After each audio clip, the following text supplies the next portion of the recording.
وَلِلَّهِ مُلْكُ السَّمَاوَاتِ وَالْأَرْضِ وَاللَّهُ عَلَى كُلِّ شَيْءٍ قَدِيرٌ إِنَّ فِي خَلْقِ السَّمَاوَاتِ وَالْأَرْضِ وَاخْتِلَافِ اللَّيْلِ وَالنَّهَارِ لَآيَاتٍ لِأُولِي الْأَلْبَابِ الذين يذكرون الله قياما وقعودا وعلى جنوبهم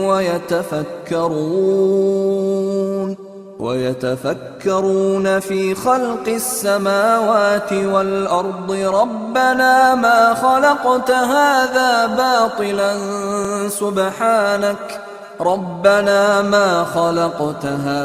باطلا سبحانك فقنا عذاب النار ربنا إنك من تدخل النار فقد أخزيته وما للظالمين من أنصار.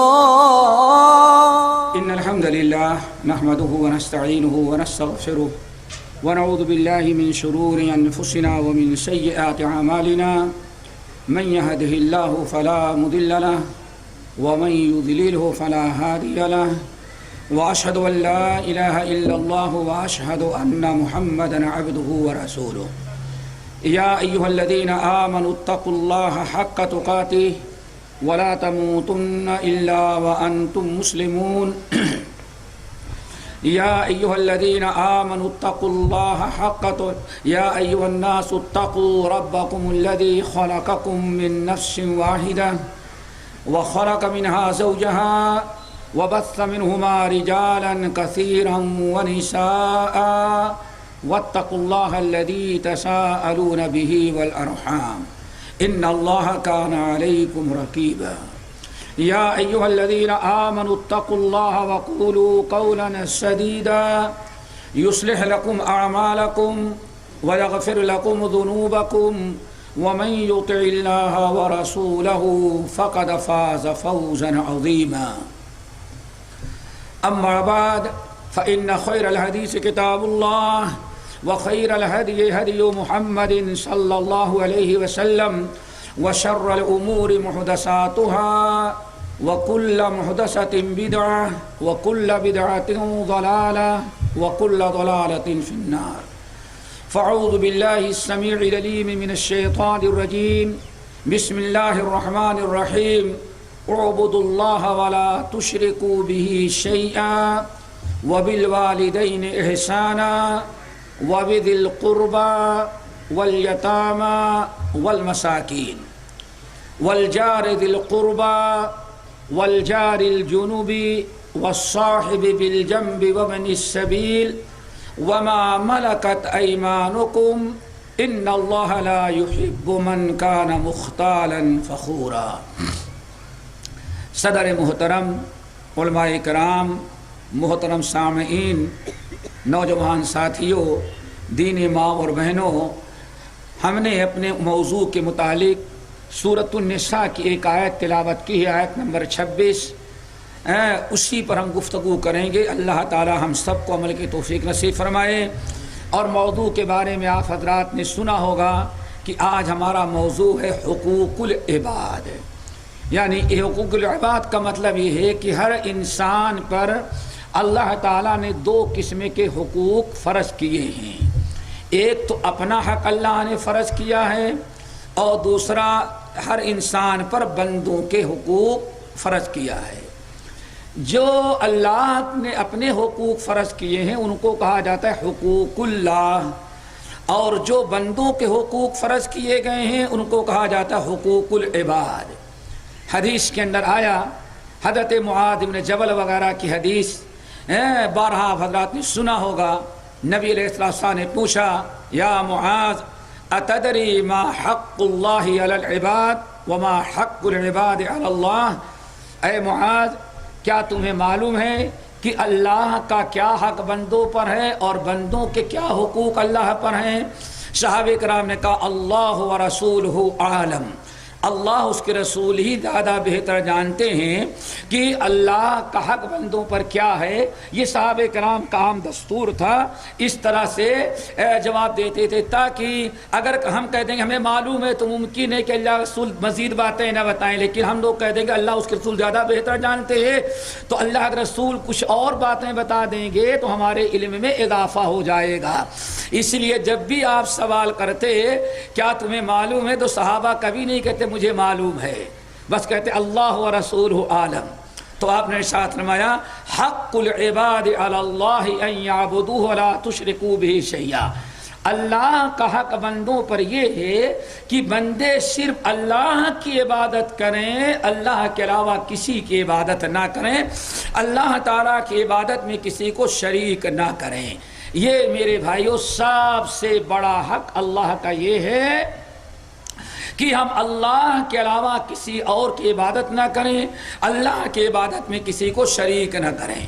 پھر آپ نے فرمایا وَحَقُّ الْعِبَادِ عَلَى اللَّهِ، اور بندوں کا حق اللہ پر یہ ہے کہ جب بندے شرک سے بچیں اور صرف ایک اللہ کی عبادت کریں تو ان بندوں کا حق اللہ نے اپنے اوپر واجب قرار دے رکھا ہے کہ ایسے بندوں کو ہم جہنم کا عذاب نہیں دیں گے۔ یہ ہے میرے بھائی حقوق اللہ۔ حقوق العباد جو ہیں قرآن پاک کے ایک دو مقام پر نہیں ہیں، ہم اپنے وقت کا لحاظ رکھتے ہوئے حوالہ کر دیتے ہیں۔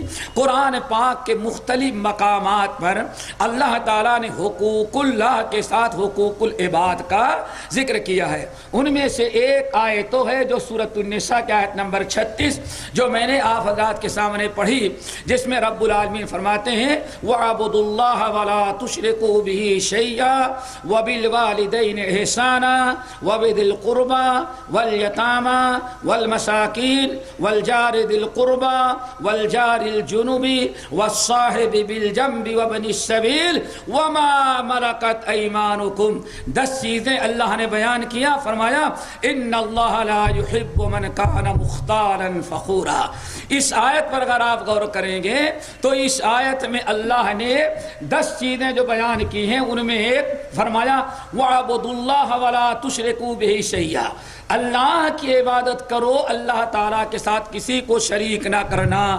اس کے بعد 9 حقوق جو اللہ نے 9 چیزیں بیان کی ہیں، ان تمام 9 چیزوں کا تعلق حقوق العباد سے ہے، حقوق اللہ سے نہیں ہے۔ اس سے اندازہ لگتا ہے کہ اسلام میں حقوق العباد کی کتنی اہمیت ہے کہ اللہ رب العالمین نے اپنے حقوق کے ساتھ اپنا ایک حق بیان کیا اور بندوں کے 9 حقوق بیان کیے۔ اور اسی طرح سے سورۃ البقرہ کی ایک بڑی اہم آیت ہے جس آیت کو ہمارے اسلاف آیت دین اور آیت ایمان کہتے تھے کہ یہ آیت ایمان ہے۔ آیت ایمان کیا ہے؟ رب العالمین نے فرمایا لیس البر ان تولوا وجوهكم قبل المشرق والمغرب ولكن البر من آمن بالله واليوم الآخر والملائكة والكتاب والنبيين وآتى المال على حبه ذوي القربى واليتامى والمساكين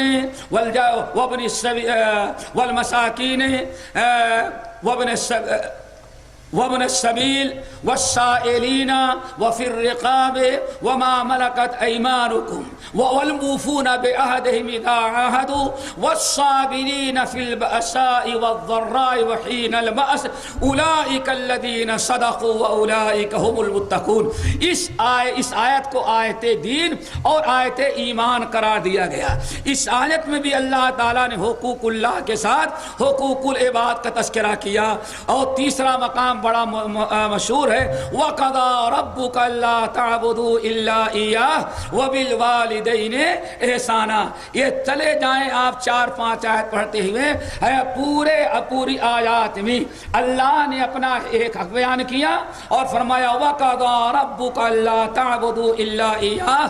اللہ نے فیصلہ کر دیا ہے کہ اللہ کے علاوہ کسی کی عبادت نہ کرو۔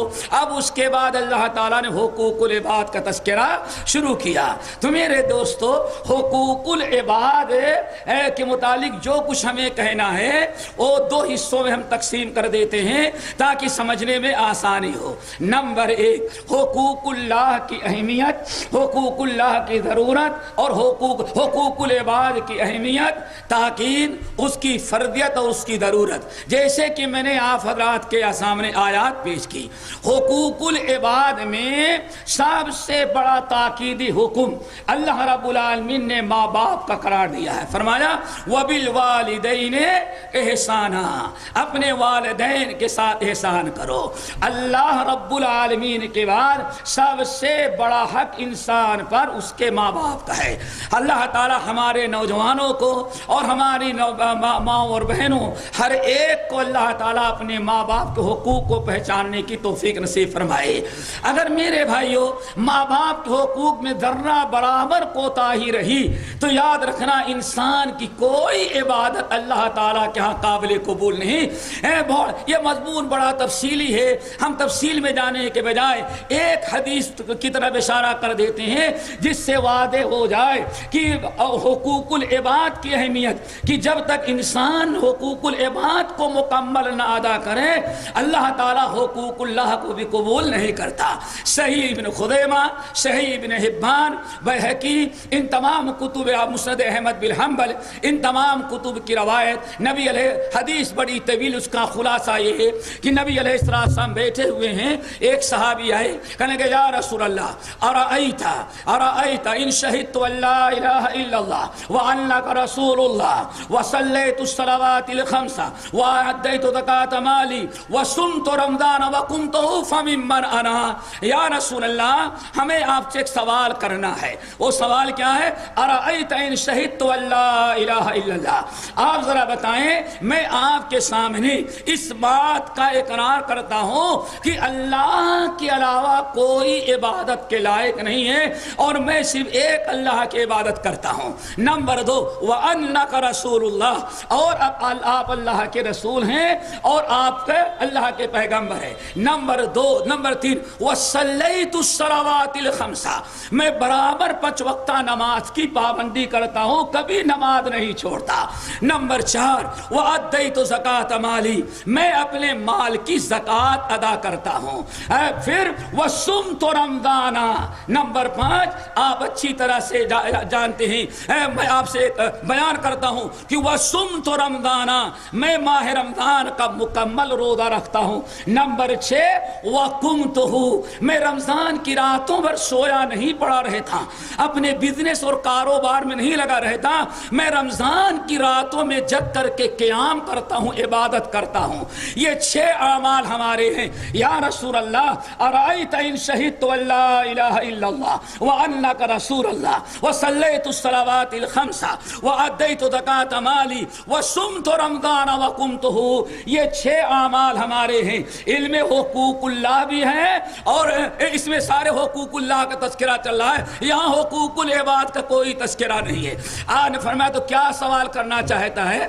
تو مسلمان ہے، ایک اللہ کی عبادت کرتا ہے، اللہ کے ساتھ کسی کو شریک نہیں کرتے، مال کی زکوٰۃ نکالتے ہو، رمضان کا روزہ رکھتے ہو، رمضان میں قیام کرتے ہو، کیا مقصد ہے؟ کہنے لگا یا رسول اللہ ہم یہ ساری عبادات کرتے ہیں، اب سوال ہے کہ فممن انا، میں مر گیا تو قیامت کے دن اللہ ہمیں کن کے ساتھ رکھے گا، میں کن لوگوں میں شامل ہوگا؟ یہ 6 عبادتیں ہیں، علم توحید ہے، رسالت ہے، اتباع رسول ہے، اقامت صلاح ہے، ایتاء زکوٰۃ ہے، ماہ رمضان کا روزہ ہے، پھر اس کے ساتھ ساتھ دوستو رمضان کا قیام ہے، نماز تراویح اور رمضان کی عبادات ہیں۔ یا رسول اللہ سوال ہے کہ فممن انا، میں یہ عبادتیں کرتا رہا تو میں مر گیا تو میرا حشر، میرا شمار ویوہار اللہ تعالیٰ کن لوگوں کے ساتھ کرے گا۔ نبی علیہ السلام مسکرا پڑے، فرمایا اگر یہ 6 عبادتوں پر، ان 6 عبادتوں پر تم مرتے دم تک قائم رہا تو یاد رکھنا انت مع النبیین والصدیقین والشہداء، جہاں تجھے مبارک ہو، اگر اپنے انہی عبادات پر تو قائم رہا تو مرنے کے بعد قیامت کے دن اللہ تعالیٰ تجھے جنت میں نبیوں کے ساتھ، صدیقین کے ساتھ اور شہیدوں کے ساتھ رکھے گا۔ بہت بڑی بشارت تھی، اٹھا اور السلام علیکم، اس سے بڑی بشارت اور کیا چاہیے تھی؟ چلا گیا، کچھ دور گیا ہوا تھا، نبی علیہ السلام نے ایک صحابی کو بھیجا، علیہ بہ، جاؤ اسے میرے پاس دوبارہ بلا کر کے لاؤ۔ نبی علیہ السلام کا قاصد دوڑا ہوا گیا اور کہا میاں چلو، نبی علیہ السلام تمہیں دوبارہ بلا رہے ہیں۔ اب سامنے کھڑا ہوا، آپ نے فرمایا کیف قلت، میرے بھائی تم نے کیا سوال کیا؟ آپ کو سوال معلوم ہے، آپ نے جواب بھی دیا، لیکن ذہن نشیں کرانے کے لیے آپ نے پھر پوچھا تم نے کیا سوال کیا؟ تو اس نے پھر اپنا سوال لوٹایا، یا رسول اللہ ہم نے آپ سے سوال کیا ارأیت ان شہدت اللہ الہ الا اللہ وانک رسول اللہ وصلیت الصلوات الخمس وادیت زکاة مالی وصمت رمضان وقمتہ، میں نے اپنے 6 نیکیوں کا تذکرہ کر کے پوچھا فممن انا، یہ نیکیاں میں کرتا رہا تو میرا شمار کن میں ہوگا؟ تو اللہ رسول نے فرمایا میں نے کیا جواب دیا؟ آپ معلوم ہے کہ آپ نے کیا جواب دیا، لیکن اس کو ذہن نشی کرانے کے لیے میں نے کیا تجھے جواب دیا؟ یا رسول اللہ آپ نے تو جواب دیا کہ اگر تم ان نیکیوں میں سچے ہو اور مرتے دم تک قائم رہے تو فانت مع النبیین والصدیقین والشہداء، قیامت کی جنت میں اللہ تعالیٰ تجھے انبیاء اور شہیدوں صدیقین کے ساتھ رکھے گا۔ جواب تمہیں یاد ہے؟ یا رسول اللہ آپ نے یہی جواب دیا۔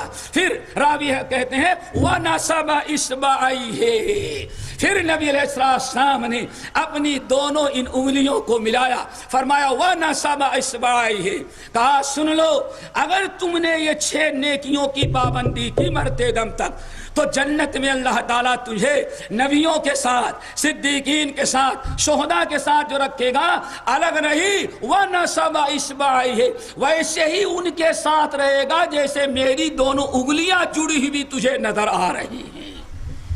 یہ بڑا اونچا مقام ہے، لیکن آپ نے فرمایا مَا لَمْ تَعُقَّ وَالِدَيْكَ، بشرطے کہ تو نے ماں باپ کی نافرمانی نہ کیا ہو۔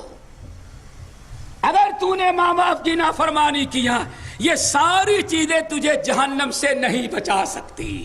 میرے دوستو وقرار حقوق العباد میں سب سے پہلا حق ماں باپ کا ہے، اور ان ماں باپ میں بھی ان دونوں میں اللہ نے سب سے اونچا مقام ماں کا رکھا ہے۔ بہرحال اس سے زیادہ ہم والدین کے متعلق کچھ بتانا نہیں چاہتے اور نہ ہمارے پاس ٹائم ہے، کہنا یہ چاہتا تھا اس سے اندازہ لگاؤ کہ اگر حقوق العباد میں کوتاہی رہے تو ارکان خمسہ بھی انسان کو جہنم سے نہیں بچا پا رہے ہیں۔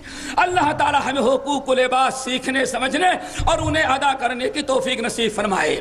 والدین کے بعد میرے بھائیو یاد رکھو، والدین کے بعد ایک بڑا حق ہوتا ہے، اور والدین کے ساتھ بڑا حق ہے اولاد کا۔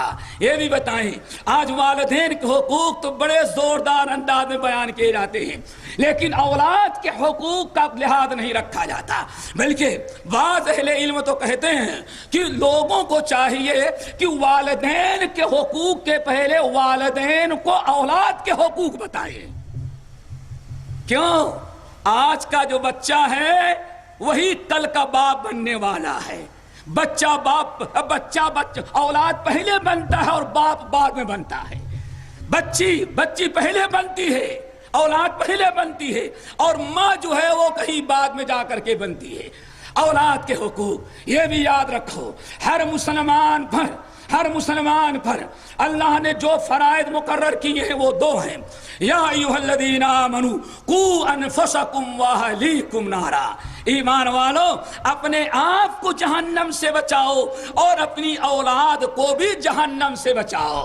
تو دوستو یاد رکھو، جو ہمارے اوپر صرف اپنے آپ کو جہنم سے بچانا فرض نہیں ہے، جتنا بڑا فریضہ اپنے آپ کو بچانا جہنم سے ضروری ہے، اتنا ہی بڑا فریضہ یہ بھی ہے کہ آپ اپنی اولاد کو جہنم سے بچائیں۔ یا ایھا الذین آمنوا قوا انفسکم واہلیکم نارا، ایمان والو اپنے آپ کو اور اپنی اولاد کو جہنم سے بچاؤ۔ اب سوال ہے، اپنے آپ کو جہنم سے بچانا تو سب کو معلوم ہے کہ نماز شرک نہ کرے، برائی نہ کرے، بدعات میں مبتلا نہ ہو، روزے نماز کی پابندی کرے، شریعت کی پابندی کرے، لیکن اولاد کو، میرے بھائیو، اولاد کو جہنم سے بچانے کے کیا طریقہ ہے؟ امیر المومنین علی بن نبی طالب رضی اللہ تعالیٰ عنہ کہتے ہیں، اور اس سے بہترین تفسیر جامع اور معنی جہنم سے بچانے کا معنی اور نہیں کوئی بیان نہیں کر سکتا۔ حضرت امیر المومنین علی بن نبی طالب رضی اللہ تعالیٰ نے فرمایا کہ اپنے کو جہنم سے بچانا ہے کہ برائیوں سے بچاؤ، اور اولاد کو بچانے کا مطلب ہے اے علموہم وعدبوہم الخیر، اے ادبوہم وعلموہم الخیر، مطلب یہ ہے کہ اولاد کو شریعت کی اور دین سکھلاؤ اور ان کی صحیح تربیت کرو اور انہیں اسلامی آداب سکھلاؤ، اور اس کا طریقہ کیا ہوگا؟ اللہ اکبر، اللہ تعالیٰ ارشاد فرماتے ہیں وَأَمُرْ أَهْلَكَ بِالصَّلَاةِ وَاسْتَبِرْ عَلَيْهَا، اے مرد اے نبی آپ اپنی نماز خود قائم کریں اور اپنی اولاد کو بھی نماز قائم کرنے کا حکم دے۔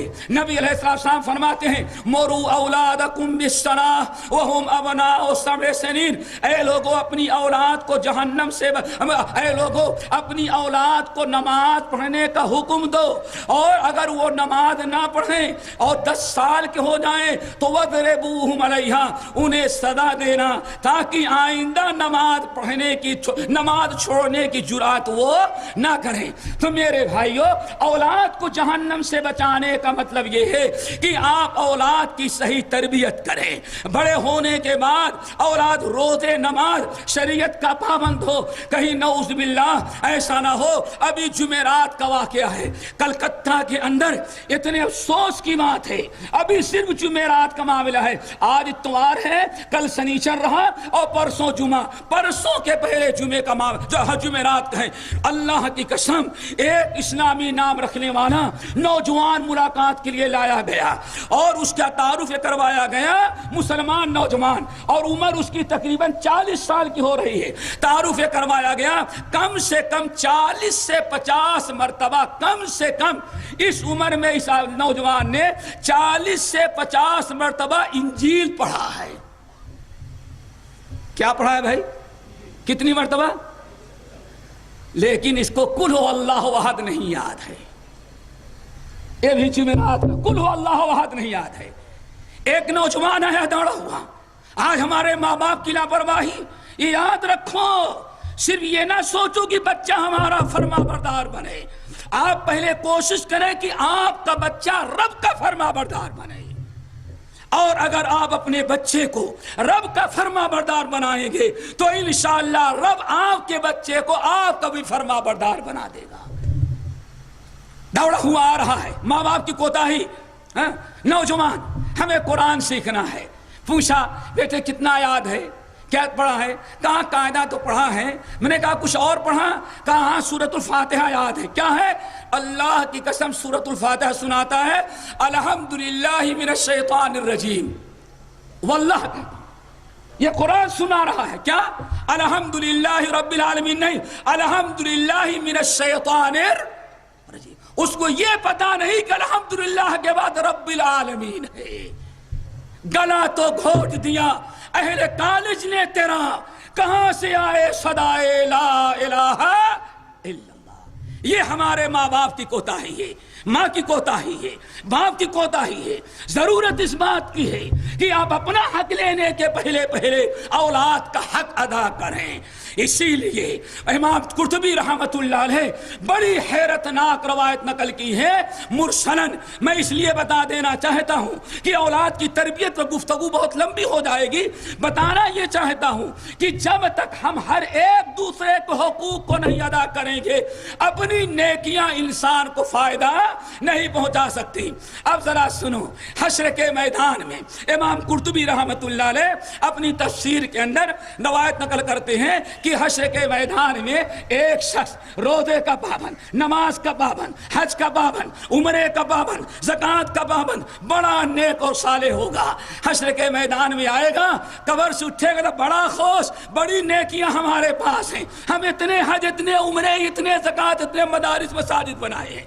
لیکن جب اٹھا تو نہ دائیں نیکیاں نظر آتی ہیں دوستوں, نہ بائیں. اللہ تعالیٰ سے دعا کرو یہ مصیبت نہ آئے, اس پریشانی سے سب کو بچائے.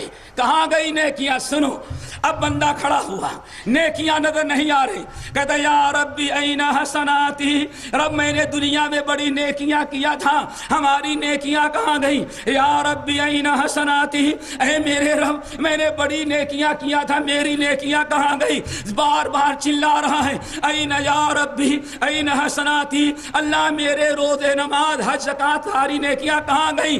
رب العالمین فرمائے گا اکل عیالو کا حسناتی کا, اولاد تیری درست نہ تھی, اس جرم میں تیری ساری نیکیاں برباد کر دی گئی. قل ان الخاسرین الذین خسروا, یہی وہ چیز ہے جس کو رب العالمین نے سورہ زمر کے اندر بیان کیا. قل ان الخاسرین الذین خسروا انفسهم واہلیہم یوم القیامہ, اللہ اکبر, الا ذلک هو الخسران المبین, لهم من فوقهم ظلل من النار ومن تحتهم ظلل ذالک یخوف اللہ بہ عبادہ یا عباد فاتقون. میرے بھائیوں, والدین کو چاہیے کہ اپنا حق لینے کے پہلے اولاد کا حق ادا کریں, ورنہ یہ ہمارے اپنی نیکیاں بھی ہمیں فائدہ نہیں پہنچائیں گی. رب العالمین فرماتے ہیں سورہ زمر کی آیت, اے نبی لوگوں کو کہہ دیجئے سب سے بڑا نقصان اور خسارے والا انسان ہے جو حشر کے میدان میں خود بھی خسارہ اٹھا رہا ہے اور اپنی ساری اولاد کو بھی خسارے میں ڈال رکھا تھا. نہ خود کامیاب ہے اور نہ اس کی کوئی اولاد کامیاب ہے. اور خسارہ کیا وہ ذرا سنو, لہم من فوقہم ظلل من النار, ان کو ایک ایسی جہنم میں داخل کیا جائے گا جس کی چھت جہنم کے آگ کی ہوگی. ومن تحتہم ظلل, اور جہاں کھڑا کیا جائے گا اور لکڑی کا نہیں ہوگا وہ بھی جہنم کے آگ کی ہوگی. اللہ فرماتے ہیں ذالک یخوف اللہ بہ عبادہ, یہی وہ خطرناک خسارہ ہے جس سے اللہ تعالیٰ تم لوگوں کو منع کر رہا ہے. کوشش کرو حشر کے میدان میں نہ تم خسارہ اٹھاؤ اور نہ تمہاری اولاد خسارے میں جائے. اللہ تعالیٰ ہمیں اولاد کی بھی کبھی ادا کرنے کی توفیق نصیب فرمائے. اب اولاد کے کیا حقوق ہیں, کتنے؟ وہ بہت سارے ہیں, لیکن سب سے پہلا حق یہ ہے کہ اولاد کو مسلمان باقی رکھنے کی کوشش کرو اور ان کی صحیح تعلیم و تربیت کرو. اب میرے بھائیوں, اس کے بعد بہت بڑا حقوق جو آیا کرتا ہے جو قرآن پاک نے بیان کیا, وبالوالدین احسانا وبذی القربی, قرابت داروں کا, رشتہ داروں کا حق ادا کیا جائے, ان کے حقوق ادا کیے جائیں. اور رشتہ داروں کے بڑے حقوق ہیں, ان حقوق کو ادا کیا جائے. رشتہ داروں کے بعد اللہ نے ارشاد فرمایا والیتامی, یتیموں کا حق ادا کیا جائے. اور آپ حضرات جانتے ہیں کہ انسان اگر رشتہ داروں کے حقوق کو ادا نہ کرے تو نبی علیہ السلام کا فرمان سن لو, صحیح بخاری کی روایت, آپ کے گھروں میں ہینگر لٹکے رہتے ہیں.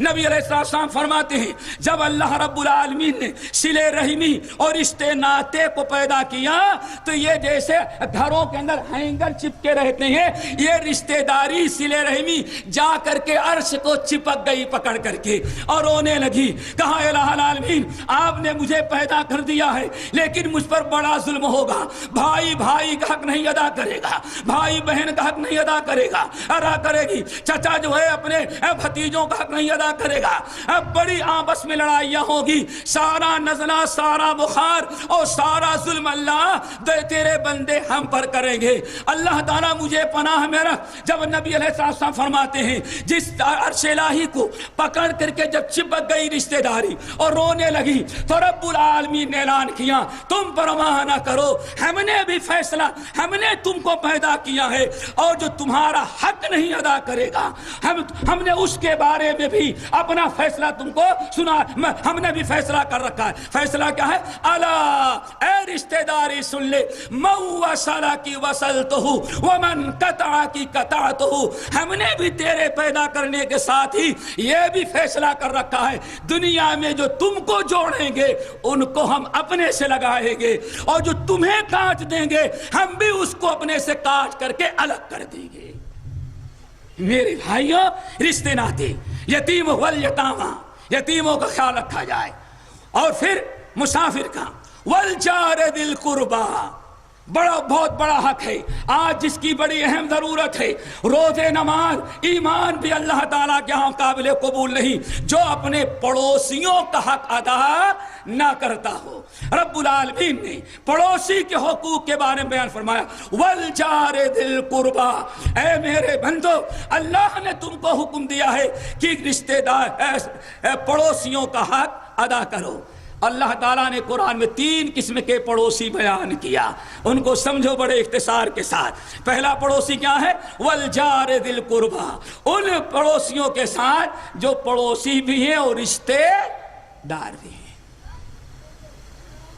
3 حق ہے اس کا، مسلمان، اسلام کا حق، رشتے کا حق اور پڑوسی کا۔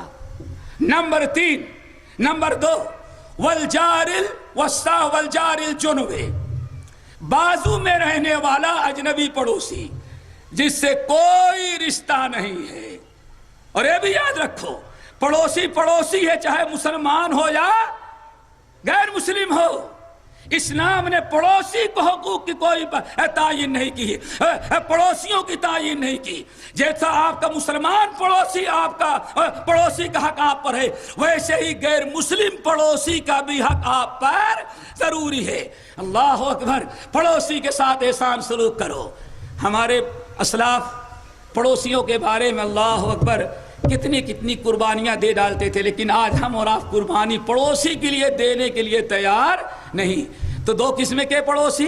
تیسرا، والصاحب بالجنب، وہ پڑوسی جو مکان تو اس کا بازو میں نہیں ہے لیکن تمہارے پہلو میں وہ رہا کرتا ہے۔ یہ 3 قسم کے پڑوسی ہیں، ان کا حق۔ اب ذرا ایک بات اور سن لو، بات یہ بتانا چاہتا تھا دوستو، اگر حقوق العباد ادا نہ ہو تو حقوق اللہ بھی اللہ تعالیٰ کے یہاں نجات کے لیے کافی نہیں ہے۔ اب ایک حدیث سن لو، اس کے بعد آگے بڑھا دیں گے۔ نبی علیہ السلام بیان فرماتے ہیں، یہ طبرانی کی روایت ہے، بسند صحیح منقول ہے، آپ نے ارشاد فرمایا کہ قیامت کے دن ایک انسان جو رب العالمین کے سامنے کھڑا ہوگا تو 4 آدمیوں کے درمیان گھیرا ہوگا، وہ ایک آگے ہوگا، ایک پیچھے ہوگا، ایک دائیں ہوگا اور ایک بائیں ہوگا۔ 4 آدمیوں کے درمیان آدمی گھیرا ہوا ہے۔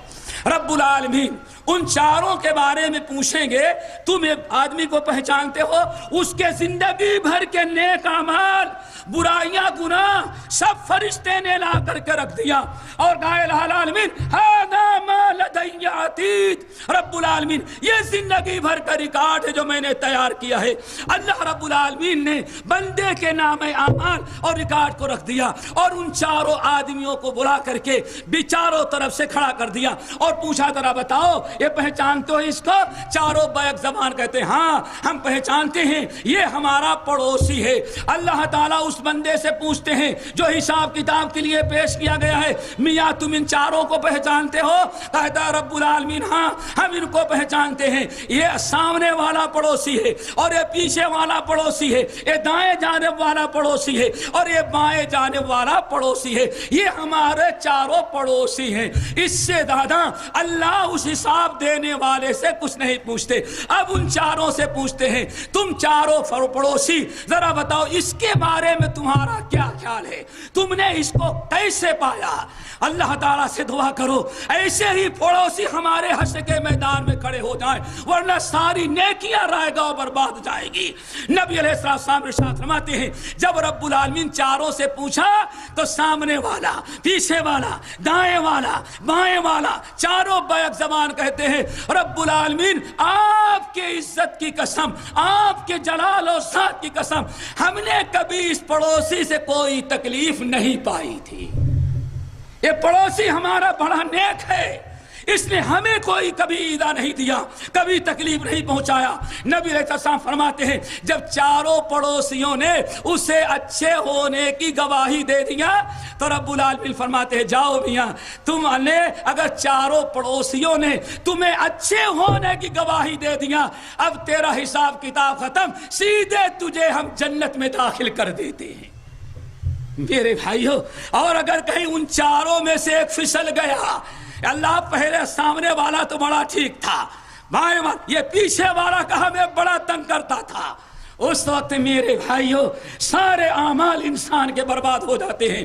اسی لیے اللہ کے رسول نے ارشاد فرمایا واللہ لا یؤمن، واللہ لا یؤمن، واللہ لا یؤمن، اللہ کی قسم وہ مومن نہیں، اللہ کی قسم وہ مومن نہیں، اللہ کی قسم وہ مومن نہیں، 3 مرتبہ فرماتے ہیں اللہ کی قسم وہ مومن نہیں۔ صحابہ نے پوچھا کون یا رسول اللہ؟ آپ نے فرمایا او میرا کلمہ گو امتی جو اپنے پڑوسیوں کو تکلیف دیا کرتا ہے۔ اللہ تعالیٰ ہمیں پڑوسیوں کا حق ادا کرنے کی توفیق نصیب فرمائے۔ ہر قسم کے پڑوسی، چاہے رشتہ دار ہوں، مسلمان ہو، غیر رشتہ دار ہوں یا غیر مسلم ہو، ہندو ہو، یہودی ہو، کرسچن ہو، بدھسٹ ہو، کوئی بھی ہو اگر پڑوس میں ہے تو اس کا ہم پر حق ہے، ہمیں اس کا حق ادا کرنا ہے۔ ایک آخری پڑوسی جو ہے والجار الجنب والصاحب بالجنب، پہلو کا ساتھی۔ پہلو کا ساتھی کون؟ اس کے کئی معنی بیان کیے گئے۔ ایک معنی تو ہے پہلو کا مطلب کہ آپ سفر میں جا رہے ہیں، آپ کے بازو میں کسی کی سیٹ ہے، آپ کے بازو میں بیٹھتا، اللہ اکبر، دیکھا آپ نے حقوق العباد کی کیسی تاکید ہے۔ آپ بیٹھے ہوئے ہیں، آپ یہاں سے سبت پر بیٹھے اور آپ جا رہے ہیں، آپ کے بازو میں جو بیٹھا ہے، دنیا میں اسلام ایک مذہب ہے جس نے اس مسافر کا بھی مسلمان مسافر پر حق ادا مقرر کر رکھا ہے۔ اے مسلمان، یہ پڑوسی کسی بھی مکتب فکر کا ہو، کسی بھی مذہب کا ہو، یہ سفر میں تیرے بازو میں بیٹھا ہے، اس لیے تیرے اوپر اس کا بھی چائے منگانا تو اکیلے نہیں، اس کو بھی پلانا، کھانے لگنا تو اس کو بھی بلانا، اگر وہ چلا جائے تو اس کے سامان کی نگرانی کرنا، اگر اس کے بیوی بچے ہوں تو ان کو اپنے بیوی بچے سمجھنا۔ اسی لیے شیخ الاسلام مولانا ثناء اللہ مرسری رحمت اللہ علیہ چونکہ پنجاب کے رہنے والے تھے، وہ سفید پگڑی باندھتے تھے، چلے جا رہے ہیں ٹرین، اس زمانے میں وہ لوہا لگا رہتا تھا، ساتھ پورے ڈبے میں ہندو بھائی بیٹھے ہوئے ہیں، مسلمان ایک مولانا شیخ الاسلام مولانا ثناء اللہ مرسری بیٹھے ہوئے، سامنے سیٹ پر وہ ہیں اور سامنے ایک پنڈت جی بیٹھے ہوئے تھے، اور پنڈت جی بالکل سر کے بال نکال رکھے تھے، بالکل ٹکلے تھے، سر پر بال بھی نہیں تھا کہ زخم سے بچا سکے۔ وہ بیچارے چھکے سے اٹھے اور ان کا سر جو ہے اوپر لوہے سے ٹکرایا، سر پھٹا، چوٹ لگی، لہو لہان، اور بے ہوش ہو کر کے وہ زمین پر گر پڑے دونوں سیٹوں کے درمیان۔ اب جہاں ان کا جو چیلا تھا رام رام رام رام کر کے بھگا، اب خون دے کر کے پریشان، یہ بھی ادھر ادھر بھی ادھر، کسی کی ہمت نہیں پڑ رہی ہے۔ ایک شیخ الاسلام مولانا ثناء اللہ مرسری رحمت اللہ علیہ اٹھے اور سب سے پہلے اس کے سر کو اٹھا کر کے اپنے ران پر رکھا، پانی لیا، لوٹے میں پانی لے کے چلتے تھے، اس پانی کی چھینٹیں دیا، ہوش آیا، اپنا پہننے والا امامہ اس کو اتارا، آدھے سے خون صاف کیا، اور صاف کرنے کے بعد باقی امامہ جو ہے لپیٹ کر کے پٹی مرہم کر دیا، اور ہوش میں آیا، اس کو سامنے کرسی پر بیٹھایا، لا کر کے پانی دے رہے ہیں، اس کی خدمت کر رہے ہیں۔ جب ہوش میں آ گیا تو پورے ڈبے کے ہندو کہتے ہیں پنڈت ہمارا وہ ہے لیکن خدمت یہ میاں کر رہا ہے۔ اب بڑی حیرت میں آ گئے. اب ہر آدمی شیخ الاسلام کا ہاتھ چومتا ہے اور جگہ بجے ان کا شکریہ ادا کرتا ہے. پنڈت جی بہت خوش ہوئے, لیکن شیخ الاسلام مولانا ثناء اللہ مرسری نے کہا ہم آپ کے شکر گزاری کو نہیں چاہتے, ہم آپ سے تعریف نہیں چاہتے, ہم نے آپ پر کوئی احسان نہیں کیا ہے, ہمارے رب نے ہم کو جو حکم دیا ہم نے اس پر عمل کیا ہے. پنڈت نے پوچھا کیا حکم ہے؟ یہی آیت پڑھ کے سنائی. ہمارے رب نے قرآن میں حکم دیا ہے والجار والصاحب بالجنب, تمہارے پڑوسی میں جو پڑوس میں جو بیٹھتا ہے تمہارے بازو میں, اللہ نے اس کے ساتھ احسان کرنا بھی تم پر فرض قرار دیا ہے.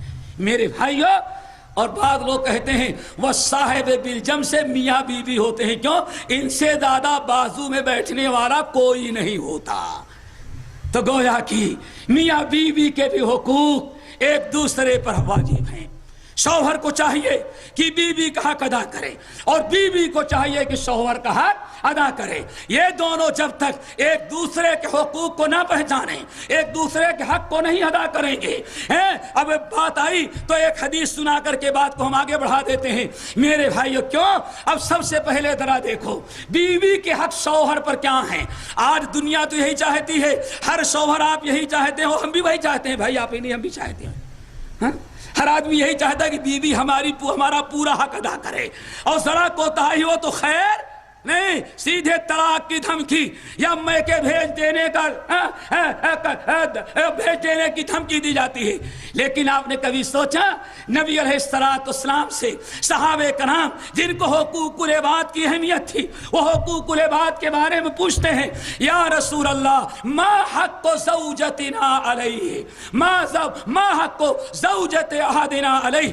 آپ بتائیں ہم میں سے ایک مسلمان پر, ایک شوہر پر اس کے بیوی کے کیا حق ہیں؟ صحابہ نے کبھی یہ نہیں پوچھا کہ ہماری بیوی, ہمارا حق ہماری بیوی پر کیا ہے. کیوں؟ جب انسان کو, ہم عالم کا نام نہیں لیتے, ایک عالم نے بڑی پیاری بات کہی ہے, اللہ ان کو جزائے خیر دے, کہتے ہیں اگر اسلامی معاشرے میں ایک بات لوگ اپنا لیں تو کبھی فساد نہ پھیلے گا. کیا ہے بھائی؟ ہر آدمی سوچے غیروں کا حق ہم پر کیا ہے, ہمیں اس کو ادا کرنا ہے. آ رہی بات سمجھ میں نا؟ ہمیشہ کیا مد نظر رکھیں, غیروں کے حقوق ہم پر کیا ہیں, ہمیں ادا کرنا ہے. ہمیشہ غیروں کے حقوق ادا کرنے پر مومن کی نگاہ ہونی چاہیے. ہمارا حق کس پر کتنا بنتا ہے اس پر نگاہ کم رکھو. لیکن معاملہ آج بالکل الٹ گیا. سیٹ سوچتا ہے ہمارا کتنا حق غریبوں پر ہے بس, اور غریبوں کا نہ لیبروں کا ہم پر کیا حق ہے وہ پرواہ نہیں. ماں باپ سوچتے ہیں ہمارا حق اولاد پر کیا ہے, ہمیں اپنا حق دبا کر کے لینا ہے. کبھی یہ نہیں سوچتے کہ اولاد کا حق ہم پر کیا ہے. آج ہر شوہر یہ چاہتا ہے کہ ہم اپنی بیوی سے پورا اپنا حق وصول لیں, لیکن کبھی یہ نہیں سوچتا کہ ہم بھی بیوی کے حق کو ادا کریں. آج فساد کا, بگاڑ کا جو بہت بڑا ظلم و زیادتی کا سبب بنا ہے وہ یہی ہے دوستو, آج ہر آدمی اپنا حق لینے پر نگاہ رکھتا ہے, حق غیروں کا حق ادا کرنے پر نگاہ اس کی نہیں ہوتی. صحابہ کرام کے زمانے میں میاں بیوی کے درمیان الفت محبت, اولاد کی صحیح تربیت اور ماں باپ کے اور اولاد کے درمیان اچھے تعلقات, اس کا سبب یہی تھا. صحابہ کرام یہ سوچتے تھے ہمارا حق ملے یا نہ ملے, لیکن غیروں کا حق ہمارے ذمے جو اس کو ہم ادا کر دیں. اس لیے صحابہ کیا پوچھتے ہیں یا رسول اللہ ما حق زوجت احدنا علیہ, آپ بتائیں ہم میں سے کسی بیوی کا حق ہم پر کیا ہے, ہم لوگوں کے بیویوں کا ہم پر کیا حق ہے. کسی نے نہیں کہا ارے میاں پہلے پوچھو اپنا حق کیا ہے, ہم تو یہ پوچھیں گے نہیں, بتاؤ یا رسول اللہ بیویوں کا حق ہم پر کیا ہے. آپ نے فرمایا بیویوں کا حق یہ ہے یا جب کھانا کھاتے ہو تو اس کو بھی کھلاؤ, اور جو کھاتے ہو وہ کھلاؤ. ایسا نہیں اس کو تو باسی ناشتے والا دے دیا, دوستوں کے ساتھ چلے گئے ڈھابے پہ کھانا کھا کے آ گئے. سوچو پہلے. آپ نے فرمایا جو کھاتے ہو کھلاؤ, جو پہنتے ہو پہناؤ. نمبر 3 آپ نے فرمایا خبردار ولا تضرب الوجہ, تمہاری بیویوں کا تم پر حق ہے کہ خبردار اپنا ہاتھ کبھی بیوی کے چہرے پر نہیں مارنا، یہ بیوی کا حق ہے۔ صحابہ کرام پوچھ رہے ہیں خبردار ولا تضرب الوجہ، کبھی اپنے ہاتھ کو بیوی کے چہرے پر نہ مارنا، بوقت ضرورت بطور تنبیہ کے تمہیں ہاتھ اٹھانے کی اجازت اللہ نے دیا ہے، لیکن شرط کیا ہے؟ خبردار بیوی کے چہرے پر تماچا نہیں مارنا۔ اور ہم کیا کہتے ہیں؟ ایسا تماچا ماریں گے کہ تمہارا چہرہ بدل جائے گا۔ اور اس زمانے میں ظالم کیا کر رکھے ہیں؟ ہم ماریں گے فل میک اپ تمہارا ہو جائے گا، چہرہ برباد کر کے بیوی کے چہرے کا بے ایمان میں ہم میک اپ بنا رہا ہے۔ یہ سب سے پہلی نافرمانی، لا تضرب الوجہ، چہرے پر نہیں مارنا۔ نمبر 2 دوستو، نمبر 4 آپ نے کیا فرمایا؟ ولا تقبح، کبھی عورت کا دل نہیں توڑنا، کبھی یہ نہیں کہنا تمہاری منحوس صورت دیکھنے سے میرا خون کھول جاتا ہے، میں بھوکا رہا، تمہاری منحوس شکل آئی لعنتی شکل تو دیکھنے کے بعد ساری بھوک ختم ہو جاتی ہے۔ رسول اللہ صلی اللہ علیہ وسلم ارشاد فرمائے ولا تقبح، خبردار کبھی اپنی عورت کے عیب کو نہیں گنانا کہ تیرے اندر یہ عیب ہے، یہ تیری شکل ہے، تیری آنکھ ایسی ہے، تیرا کان ایسا ہے، تیرا بدن ایسا ہے، تو کپڑا پہنتی تو ایسا۔ اللہ اکبر، معلوم پڑتا ہے بیوی کے اندر کوئی خیر ہے ہی نہیں ہے۔ یہ بیوی کا حق ہے کہ آپ یہ تصور دلائیں کہ ہمارے نزدیک تم سے بہترین بیوی ہمیں دنیا میں نہیں مل سکتی، لیکن ہم کیا کہیں گے؟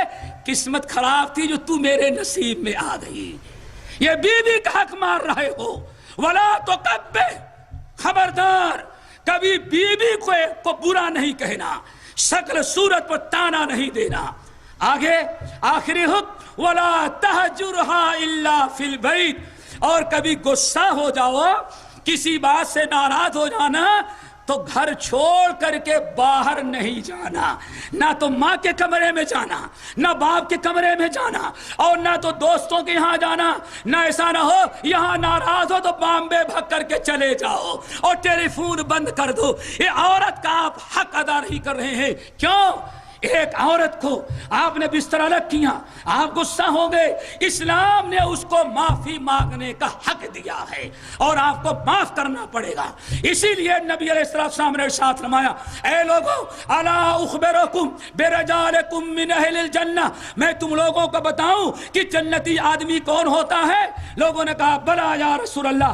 آپ نے فرمایا النبی فی الجنہ، نبی جنت میں جائے گا۔ نمبر 2 والصدیق فی الجنہ، صدیق جنت میں جائے گا۔ نمبر 3 والشہید فی الجنہ، شہید جنت میں جائے گا۔ نمبر 4 والرجل یزور اخاہ فی ناحیۃ المشرق فهو فی الجنہ، ایک مسلمان بھائی شہر کے اس کنارے میں رہتا ہے، دوسرا مسلمان بھائی اس کنارے میں رہتا ہے، اس کنارے والا مسلمان اپنے مسلمان بھائی سے شہر کے آخری کنارے میں دوسرے کنارے میں رہنے والے سے اللہ کی رضا کے لیے ملنے کے لیے جاتا ہے۔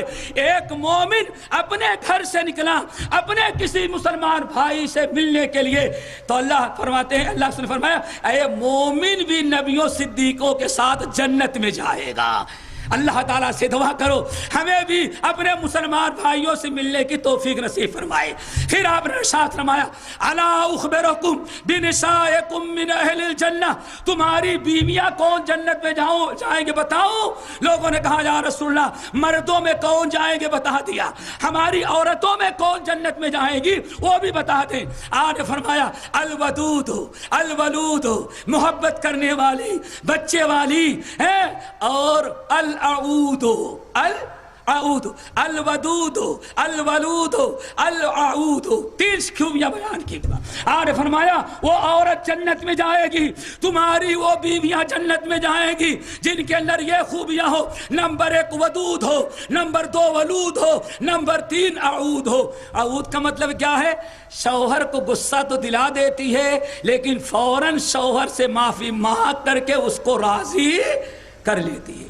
پھر آپ نے ارشاد فرمایا اگر شوہر کبھی اکڑ گیا اور کہتے بار بار تو ہمیں تنگ کرتی ہے اب تجھے معاف نہیں کروں گا، اللہ رسول فرماتے ہیں جب اس طرح سے تڑی دیتا ہے شوہر اور ذرا سختی کرتا ہے تو جنت میں جانے والی عورت جو ہے اپنے آپ کو شوہر کے باہوں میں ڈال دیا اور کہتی اللہ کی قسم یہ کھانا پک کر کے تیار ہے، یہ چائے تیار ہے، یہ ناشتہ تیار ہے، کھانا تیار ہے، اللہ کی قسم میرے سرکار جب تک آپ مجھ سے خوش نہیں ہوگے ایک لقمہ اندر نہیں جا سکتا۔ شوہر معاف کر دیا۔ اللہ کے رسول نے فرمایا خبردار اگر تم چھوڑ کر کے چلے گئے، اب بیوی معافی مانگنا چاہتی ہے تو کہاں جائے ڈھونڈتے ہوئے، اور تم نے موبائل بھی بند کر دیا، اب تمہیں ڈھونڈے کہاں وہ؟ یہ عورت کا حق ہے۔ اسی لیے ہر انسان کو چاہیے کہ ایک دوسرے کے حقوق کو پہچانے۔ اسی طرح سے میرے بھائیوں عورتوں کے بارے میں آیا، نبی علیہ السلام نے ارشاد فرمایا جنت میں جانے والی وہ عورت ہے جو روزے نماز کے ساتھ اپنے شوہر کی وفادار ہو اور اپنے اپنے شوہر کے اطاعت و فرما برداری کرے۔ یہ بہت سارے حقوق ہیں میرے بھائیوں، لیکن بات لمبی ہو رہی ہے، اس لیے جب آپ نے حقوق کا اہمیت سمجھ لیا تو اب ذرا دیکھیں دوسرا پہلو، حقوق کی اہمیت، حقوق کی تاکید سامنے آ گئی۔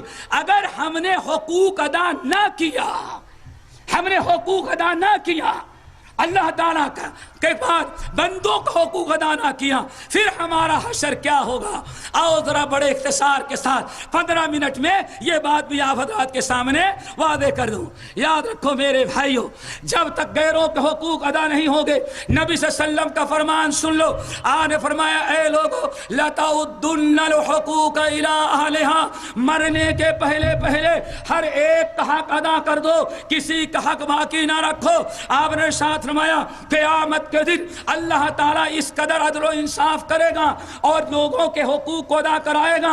آپ نے تشبیہ دی یہاں تک کہ تم تو جانے دو، انسانوں کو جانے دو، مرنے کے پہلے پہلے کہ جب تک جسم میں جان ہے ایک دوسرے کے حقوق کو ادا کر کے اپنا معاملہ صاف کر لو۔ اللہ کی قسم قیامت کے دن حشر کے میدان میں جب اللہ تعالیٰ حساب کتاب لے گا، ایک سیگ والی بکری نے اگر بغیر سیگ والی بکری کو مار دیا ہے، ایک بکری نے دوسرے پر ظلم کیا ہے، اب حشر کے میدان میں اللہ دونوں بکریوں کو اٹھائے گا، اور جس بکری کو سینگ نہیں تھی اس کو کہا جائے گا اس بکری سے، سینگ والی بکری سے تم بدلہ لے لو۔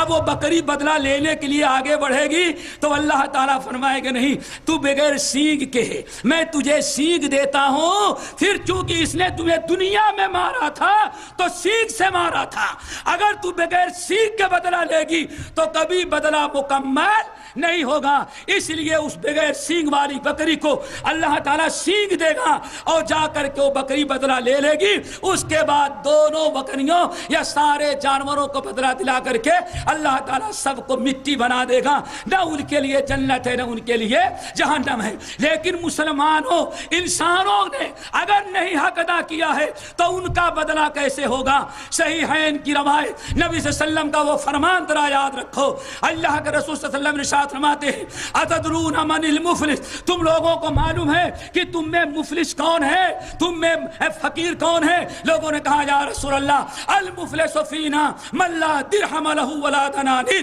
ہمارے ہاں مفلس وہ ہے جس کے پاس نہ دینار ہو نہ درہم، یعنی نہ سونا ہو چاندی، نہ کوئی مال جائیداد ہو نہ کوئی پراپرٹی۔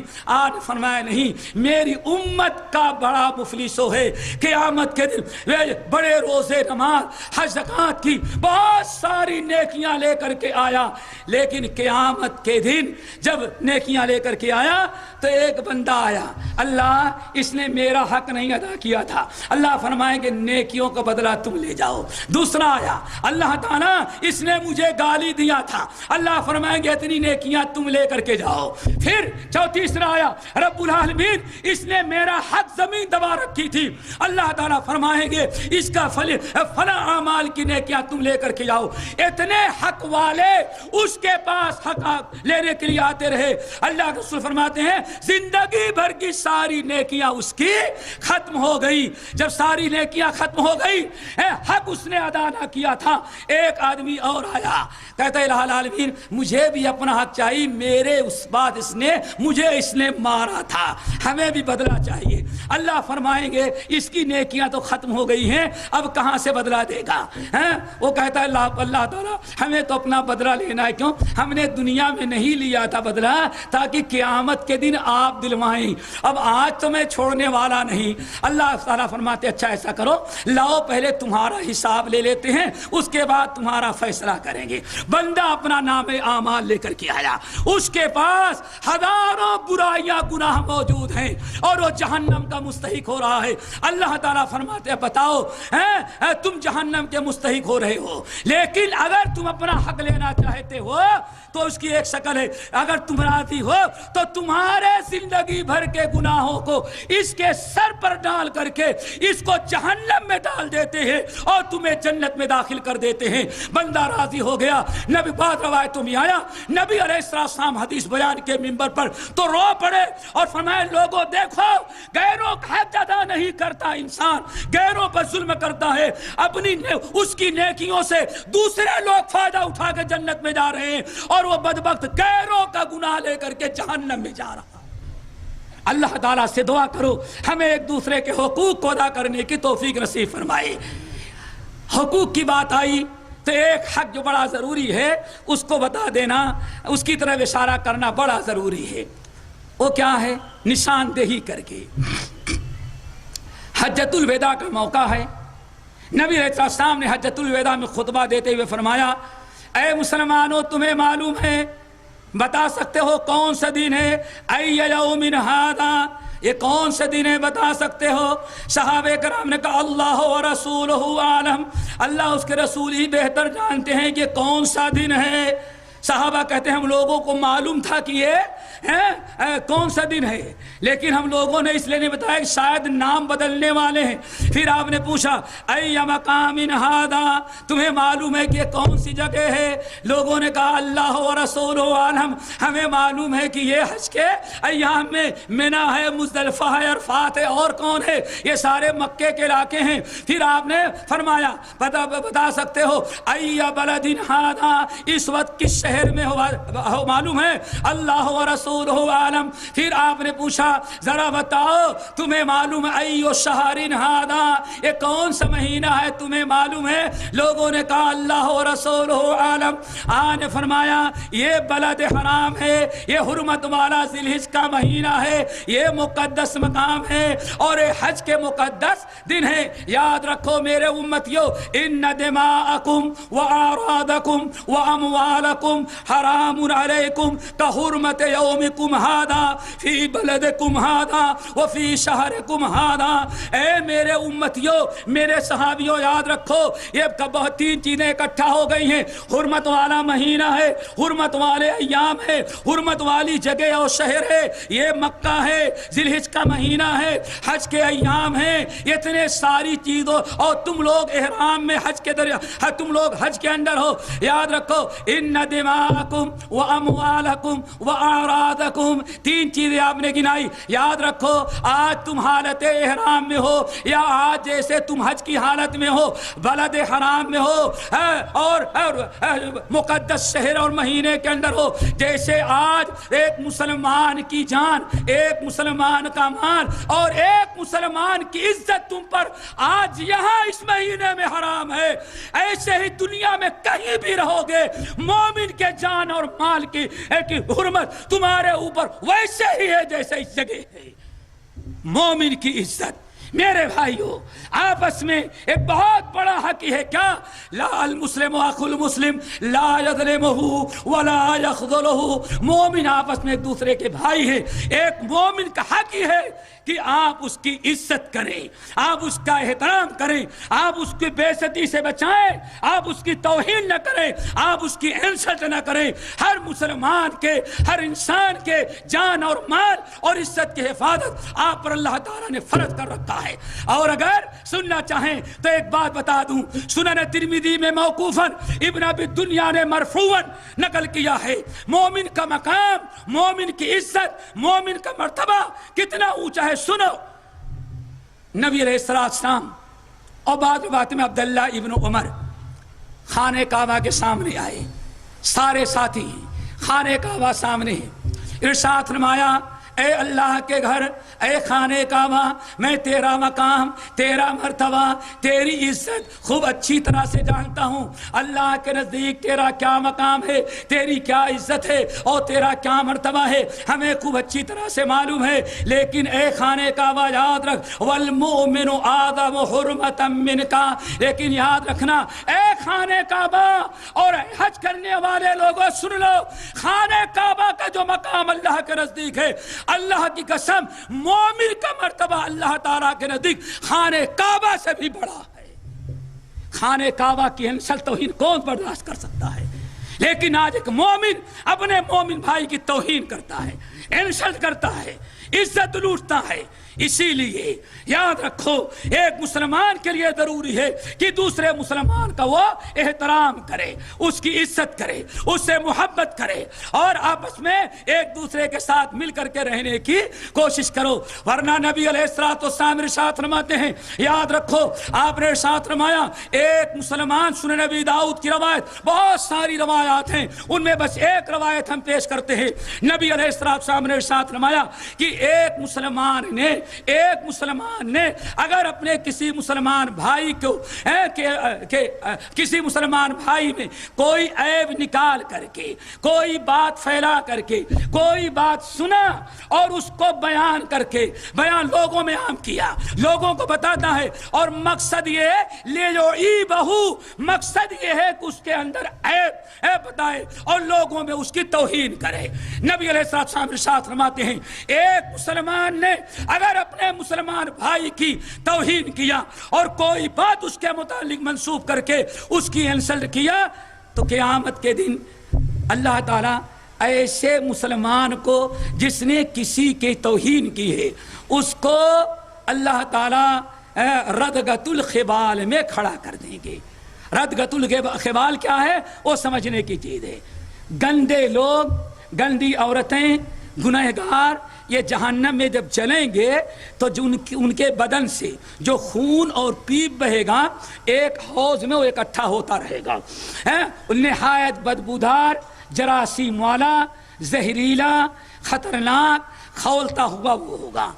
جس آدمی سے خون پیپ بہ رہا ہے وہ جہنم کی آگ میں ہے، وہ خون اور پیپ زمین پر گر کر کے جہاں بہ رہا ہے وہ زمین بھی جہنم کی آگ ہے۔ جس نالی سے حوض میں جا رہا ہے وہ نالی بھی جہنم کے آگ کے ہے، اور جہاں حوض میں اکٹھا ہو رہا ہے دوستو حوض بھی جہنم کے آگ کا ہے۔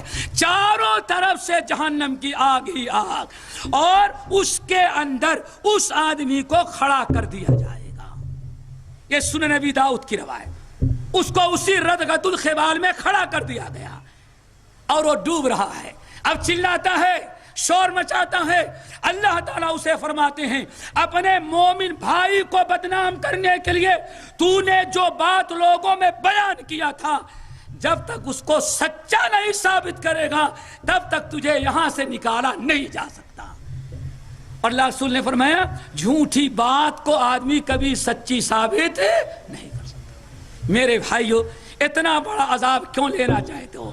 ایک تو ہمیشہ کوشش کرو اپنے سے مومن بھائی کی عزت کرو۔ نمبر 2، اگر کوئی دوسرا مومنوں کے متعلق کوئی افواہ اڑاتا ہے، کوئی باتیں اڑاتا ہے، کوئی بدنام کرنے کے لیے کوئی شوشہ چھوڑ دیتا ہے، تو ہم سب کا فریضہ ہے کہ اس مسلمان بھائی کی عزت کو بچائیں۔ جو انسان باتیں اڑا رہا ہے اس کے متعلق تو اللہ نے اعلان کر دیا ہے، ان الذین فتنوا المؤمنین والمؤمنات ثم لم یتوبوا فلہم عذاب جہنم ولہم عذاب الحریق۔ جو لوگ مومن مردوں کو یا مومنہ عورتوں کو ستاتے ہیں، تنگ کرتے ہیں، اللہ نے فرمایا ان کے لیے جہنم کے ٹھکانہ علاوہ کوئی اور ٹھکانہ نہیں ہے۔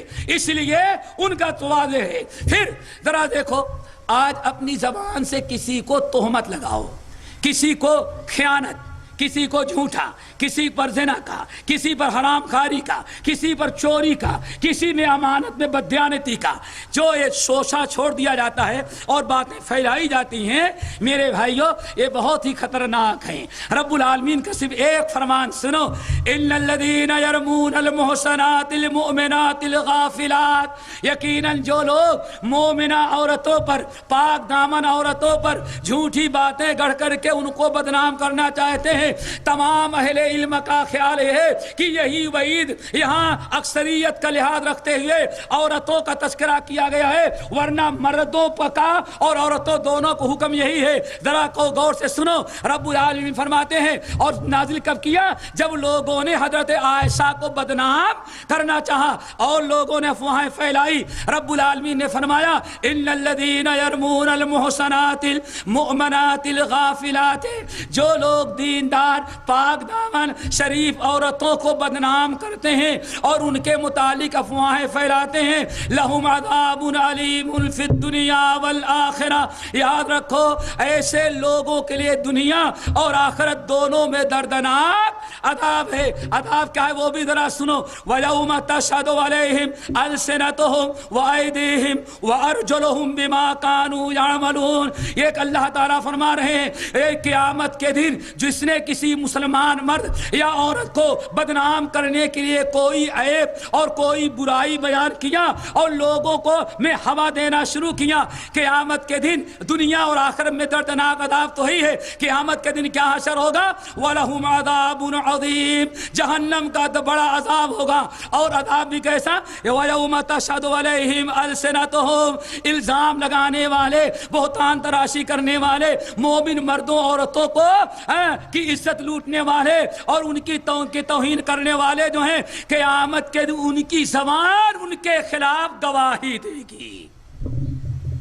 زبان یوم تشہد علیہم السنتہم، الزام لگانے والے بدنام کرنے والوں کی زبان کہے گی اے اللہ اس نے میرے ذریعے فلاں پر الزام لگایا تھا، اللہ اکبر، وایدیہم، اور آدمی کے ہاتھ گواہی دیں گے اے اللہ میں گواہی دیتا ہوں کہ یہ بالکل پاک دامن ہے اور اس نے اس کو الزام لگایا تھا، وتشہد وارجلہم، اور آدمی کے دونوں پیر گواہی دیں گے۔ اتنا بڑا بدبخت اور کون ہوگا کہ ایک مومن کو بدنام کرے، مومنہ کو بدنام کرے، اس کی زبان، اس کے ہاتھ، اس کے پیر قیامت کے دن اس کے خلاف کھڑے ہو جائے گواہی دینے کے لیے۔ اور کتنا بڑا خوش نصیب انسان ہے جس کو تم نے بدنام کیا کہ ہاتھ تمہارا ہو، زبان تمہاری ہو، پیر تمہاری ہو اور گواہی اس کو دے رہا ہو، گواہی تمہارے خلاف دے رہا ہو۔ ان السمع ولا تقف ما ليس لك به علم ان السمع والبصر والفؤاد كل اولئك كان عنه مسؤولا، جس کے متعلق آپ جھوٹی افواہ پھیلا رہے ہیں، اپنی زبان سے جس کی عزت لوٹ رہے ہیں، جس کو آپ بے عزت کر رہے ہیں، آپ کی زبان سے اللہ پوچھے گا، ذرا بتاؤ، اس آنکھ سے پوچھے گا اے آنکھ تم نے فلاں کو یہ کام کرتے ہوئے دیکھا؟ کیوں؟ یہ تمہارا مالک جو ہے اس کو ایسا کہہ رہا ہے۔ اے آنکھ تم نے سنا؟ اللہ اکبر، یہ بڑی شدید وعید ہے۔ بہرحال وقت کافی ہوا، ہمارا وقت پورا ہو گیا، باتیں بہت زیادہ رہ گئیں، لیکن جو بتانا چاہتا ہوں دوستو یہ کہ سب سے آخری چیز جو ہے آپس میں ایک دوسرے کے مقام اور مرتبے عزت کو باقی رکھنے کی کوشش کرو۔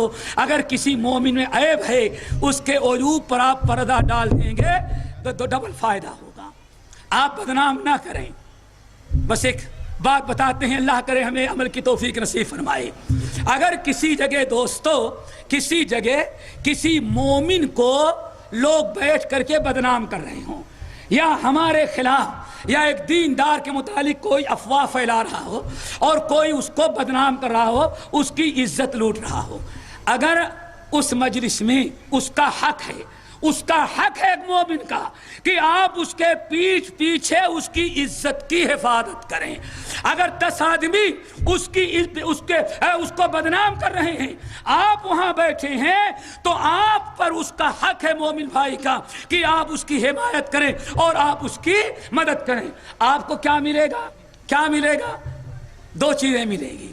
نمبر نبی صلی اللہ علیہ وسلم ارشاد فرماتے ہیں من حما مؤمنا، جب جو کسی مومن کی عزت بچائے، مومن کی طرف سے دفاع کرے، مومن وہاں موجود نہیں ہے، جس نے پیٹھ پیچھے کسی مومن کی عزت بچائی، اللہ تعالیٰ ایک چیز تو یہ دیں گے، جب قیامت کے دن حشر کے میدان میں اٹھے گا تو دائیں طرف سے فرشتہ ہوگا، بائیں طرف سے فرشتہ ہوگا، آگے سے فرشتہ ہوگا اور پیچھے سے فرشتے ہوں گے، چاروں طرف سے فرشتے گھیرے ہوں گے۔ کیوں گھیرے ہیں؟ نبی صلی اللہ علیہ وسلم ارشاد فرماتے ہیں اس کو حشر کے میدان میں اتنے عزت کے ساتھ گزارا جائے گا، دائیں بائیں آگے پیچھے، چونکہ اس نے اپنی مومن بھائی کی عزت کی حفاظت کیا تھا، عزت بچایا تھا۔ اس لیے جب حشر کے میدان میں اٹھا تو چاروں طرف سے فرشتے چل رہے ہیں تاکہ جہنم کی آنچ سے اس کو بچاتے رہے ہیں۔ ایک بڑا اجر و ثواب بھی ہے۔ اور دوسرا میرے بھائیو، وہ کیا ہے؟ دوسری فضیلت، من ستر مسلمن، جس نے کسی مسلمان بھائی کے اندر عیب دیکھا اور اس کی عزت کو بچاتے ہوئے عیب پر پردہ ڈال دیا، جس نے کسی مسلمان بھائی کے عیب پر پردہ ڈال دیا، نبی صلی اللہ علیہ وسلم ارشاد فرماتے ہیں ستر اللہ یوم القیامہ، جس نے دنیا میں اپنے کسی مسلمان بھائی کے عیب پر پردہ ڈالا، قیامت کے دن حشر کے میدان میں اللہ تعالیٰ اس کی برائیوں پر پردہ ڈال دیں گے۔ نمبر 3، آپ نے ارشاد فرمایا جس نے کسی مومن کی عزت بچائی اور کسی مومن کے عیب پر پردہ ڈالا، کان کمن احیا موعودۃ، اس کو اتنا بڑا ثواب ملے گا جتنا بڑا ثواب کوئی انسان اپنی بچی کو زندہ زمین میں گاڑ رہا ہو اور آپ خرید کر کے بچی کی جان بچا لیں، جتنا ثواب اس بچی کے جان بچانے کا ہے اتنا ثواب اللہ تعالیٰ اس مسلمان بھائی کو دیتے ہیں جو اپنے کسی مسلمان بھائی کے عیب کو بچا لیتا ہے۔ اللہ تعالیٰ سے دعا کرو ہمیں ان باتوں پر عمل کرنے کی توفیق نصیب فرمائے، اور اگر ہم عیب پر پردہ نہیں ڈالیں گے، عیب جوئی سے بعد نہیں آئیں گے، تب کیا ہوگا؟